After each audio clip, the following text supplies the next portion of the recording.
Welcome to the fourth video in BoomerTech Adventures course, Unlock Safari Secrets on your iPad in just 5 lessons. Here are the 5 videos, and you can see we're on number 4, which is the share button. There are a multitude of features which you're going to find very, very useful. Let's get started. First of all, this is the share button icon. It's a square with an upward pointing arrow. In this video, we're going to go over its location and its many options. So as you look at the image on this screen, you see that the share button is located in the top menu over towards the right. Sometimes it's blue, which means you can tap on it and see the choices, or sometimes it's grayed out, which means you can't tap on it. So when you tap on this share button, let me show you the many options you're going to see. Here's a couple, a few more, and a few more. Now, your options may not be exactly the same as mine because I may have apps that you don't. So if you look at the image on the far right, you see the last option is shared and Notability. That's because I have the Notability app on my iPad. If you don't, it won't be there. And if you look at the middle image, you're going to see things that we've looked at before: add to favorites, add to reading list, add to bookmarks, etc. Now, let's dive a little deeper into each of these options. First of all, in the top row, you're going to see links to people that you have recently emailed or texted. You may not be sharing something from Safari with them, but they're people you communicate fairly regularly. Also, you see mine says Jill's iMac.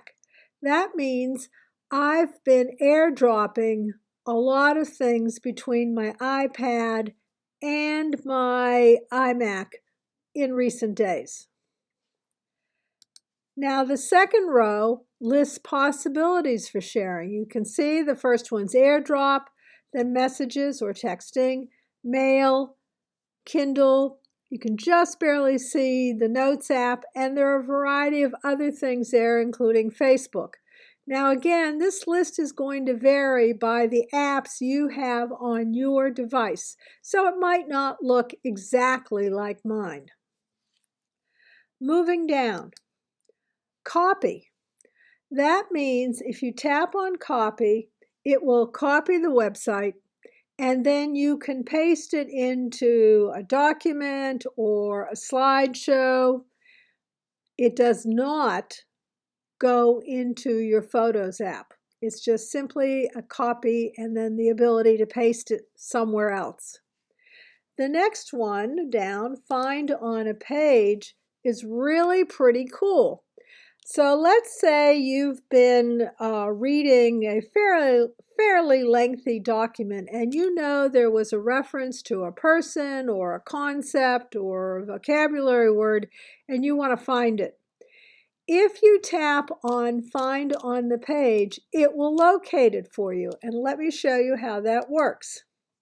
When you tap on Find on Page, this little search box at the bottom appears where the bottom arrow is pointing, and you type in that word. I've typed in social media.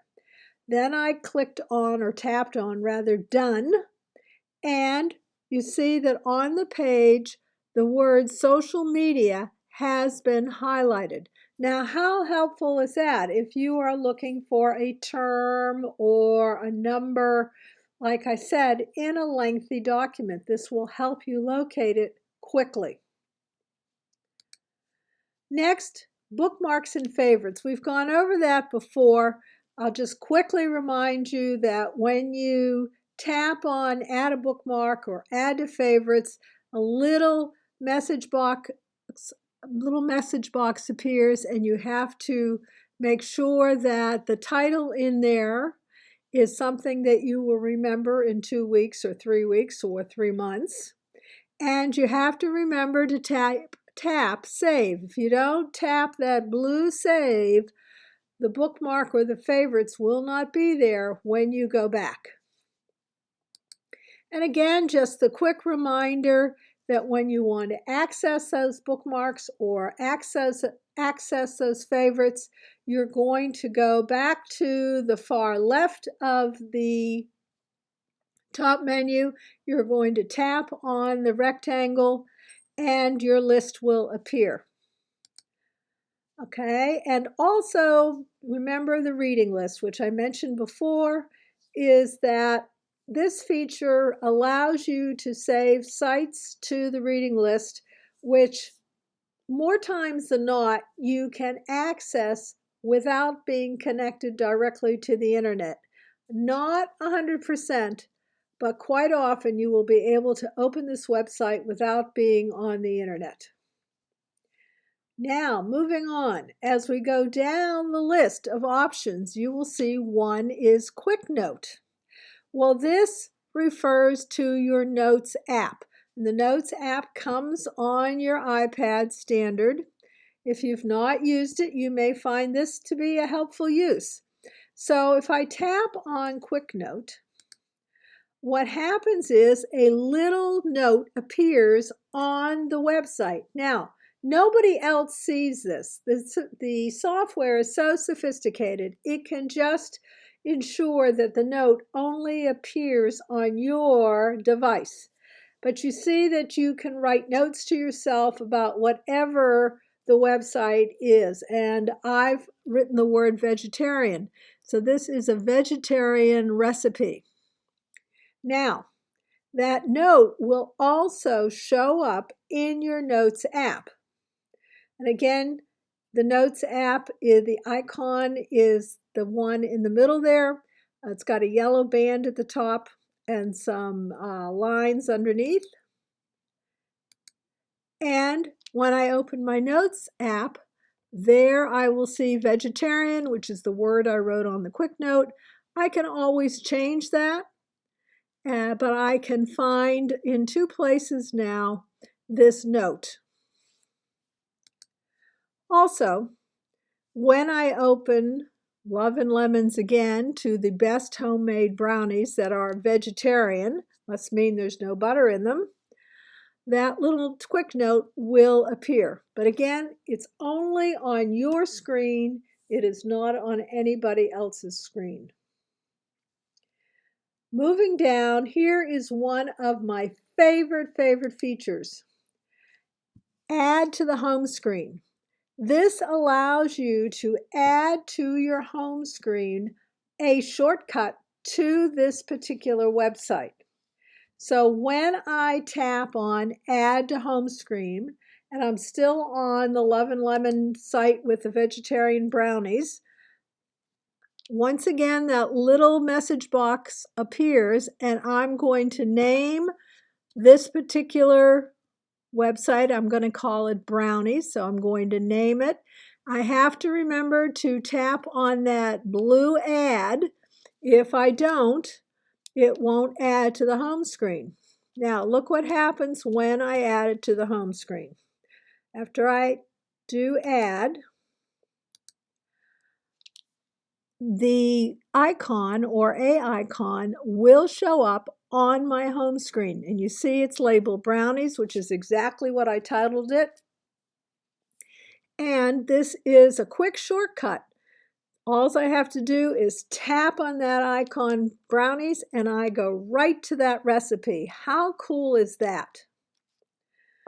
Next up is another favorite feature of mine, and it's called Markup.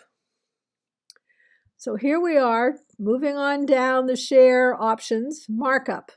This allows you to write on the website. Again, it will only show up when you have called up the website. It does not affect the website out in the general world, just on your screen.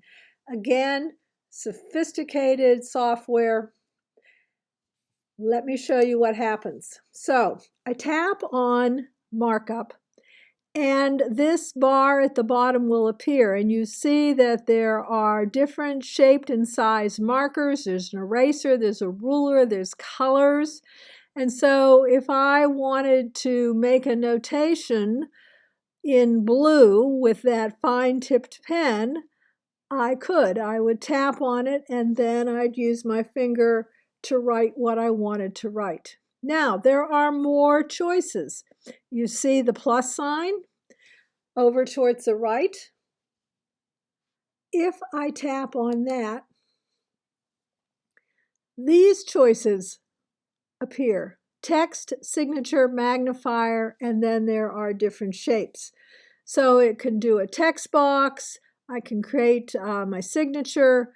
Now the magnifier is pretty interesting. So look at, in that top row of earrings, the one way over on the right. I'm going to use the magnifier so we can see what that looks like. So I tapped on magnifier. A circle appeared. You can see the arrow is pointing to it, and I moved it right on top of that earring, which I really couldn't see in the picture, but now I can see what it looks like. A person in a class I was giving suggested, wow, that would be really good for eBay if you were selling something and you wanted to show a detail. You could use the magnifier and then take a screenshot and put it in your presentation.